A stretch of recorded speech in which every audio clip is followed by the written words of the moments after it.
So yeah, as some people mentioned, like, oh, it's kind of fascinating how the level of detail. And so there was a couple things that I'm aware of that I knew created this level of detail. So first, I'm just going to talk about memories and how they're created in general, to kind of show my side. When memories are made and stored in the brain, it is the strength of the neural connection that makes a memory. When a memory is retrieved, the brain revisits those neural pathways where the memory was formed. If the memory is repeatedly recalled, then that helps strengthen those neural connections. So I journaled in these, especially in these periods of my life, I was journaling in these periods, especially where we are now. And I draw on those journals in my writing and in these presentations. So I journaled it first and foremost. While I had 4 contact events, it was a very specific period and I was journaling it. While traveling also, which we'll see, the rising will force me to travel and kind of abandon my life. I had a lot of free time and therefore reflected a lot of my early life. And also as well, in 2001, I wrote an autobiography detailing my early childhood memories all the way up to the year 1997, specifically because 1997 was such a weird year. I had all these mystical experiences, strange spiritual experiences. So it felt necessary to document it. So I'd really kind of exercise that part of my brain, the neural pathways, as I reflected consistently about those years, and especially the years I was having contact events. So I was documenting my feelings and who I was at the time. The journaling would have created repetition of the recall of the memory, as well it would have organized my ideas, further solidifying these teenage memories. In terms of the contact events, most of my contact events seem to occur outside in nature, which is, I think, a bit unique. Some research I've done, it seems like some people definitely have outside contact events, but a lot of them happen beside people's beds. And I don't have any of those. I have them much later in my adult life, but I don't have them very early in these early years here.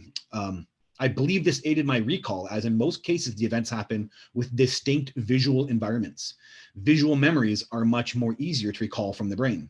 As well, when I can remember sensations of the environment, like is it daytime or nighttime, or if the weather, and any of those things aided in the recall of those memories. I suspect the beings maybe knew this when they were having all of my contact events happen outside in nature. Since I had well documented my emotional experience in my teenage years, when it came to conducting hypnotic regression, the visual cues of my environment and the memory of who I was helped considerably. So, okay, here's where some of it gets personal. I was very anxious about today, as I mentioned. So this is the first one. A further aid in my recall of these memories comes from a particular skill set developed in my 30s. I have considerable past life awareness. So recall those with aliens. So I mentioned it in my my second video titled "How I Learned Gray Aliens Are the Creators of the Human Body." And I talk about sometimes some of my amateur research, what it looks like when people have alien DNA in them. And sometimes they can have what kind of comes off as out of control psychic experiences, where there may be a portion of their life where they have trouble controlling a psychic power that they have. And this is what I experienced with myself. I had a period of my life out of control past life awareness and I don't mean like, I'm not talking like, oh, I think I feel like I was someone, or I think I feel like I lived in that period. I'm talking flashes of visions and things that I could go into history books and look at and make sure that was accurate and real. And I won't go into it in any detail now, but I'm in history. I'm recorded in history, and I'll talk about it in much detail later. The bottom line was I have tons of visions of someone recorded in history, and I would constantly and continuously be able to refer back to recorded history to see these visions and confirm that they were real. And you can't make up some of the stuff that I had, and it was completely accurate based on what happened in historical records. I will go into greater detail about that later, but what happened when I had that famous past life is it just seemed to spur off all the other past lives. And I'm very aware of my last one, the one before that, the one before that, and the one before that. Some of them in great detail. And of course, there's certain periods in history, and sometimes the memories go further back in several thousands of years. So it's really, and again, this isn't crazy. I mean, it is crazy, but it's personal, and I've been able to prove over and over and over again that these visions are accurate and they're 100% real. But again, there will be a period dedicated to this because the beings are intertwined with this, and I'll show and explain that.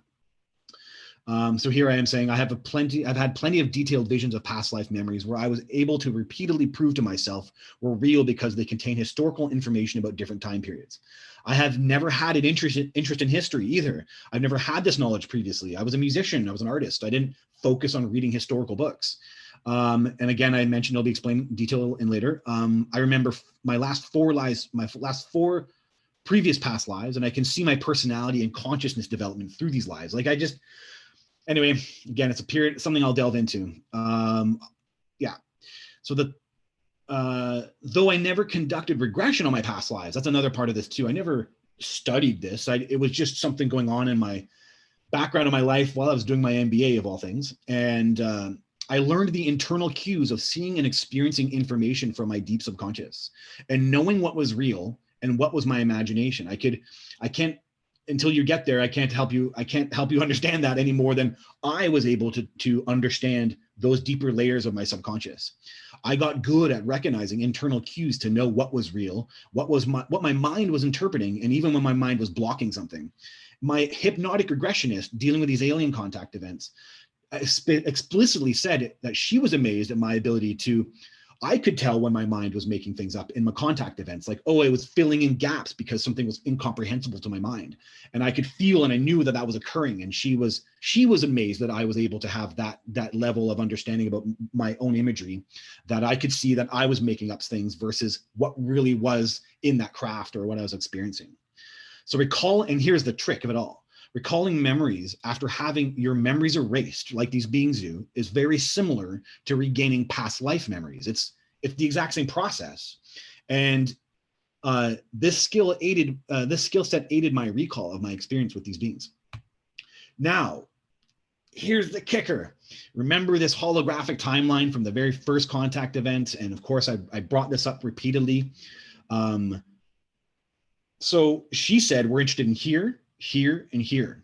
And she never explains, the elder says this, and she never explains what this is. Well, only because I've lived out my life and I can reflect, and when I look back at these, I can feel them because anyway, again, it's part of the nuttiness that I can feel these timelines. I know what they are once they're completed. And this is my past life memory. This is the famous person I become aware of in my 30s. And I get nuts. I go crazy about this memory and going into the details. And it's fascinating for me. And again, I'll explain it in a little greater detail. But they were aware. And this is the point of where I would have the awareness of my contact events. So they were very interested in watching me study my past lives. And I'm fully convinced that that's what happened. They were very intrigued. They wanted to study it. They liked observing from the inside. As I've explained in my previous videos, they have me wired up. So they're able to watch me from the inside and watch my thoughts and things. And that's what they clearly did. They had a period of my life where I had this past life nuttiness going on and they wanted to watch it. And so they were very interested in it. And it seems very connected because it helped me with my memories. And of course, I have tons of memories of these beings when I find out in my 40s. So they seem to have done a really good job at sealing it all up, making sure I never had an inkling. And you'll see today with the Rising, my story with the Rising, why that's really important, that I have no knowledge that I have alien contact events while they give me this crazy experience. And then at the age of 40, they kind of say, okay, done. You're ready to have those memories, and they crack everything open. And then I have the ability and the skill set to go back and open up those memories and gain the details from them. So for me, on the inside, it all makes tons of sense. I saw a deep connection, and the beings were highly interested in this part of my skill set, or this part of my life, that I had this past life awareness.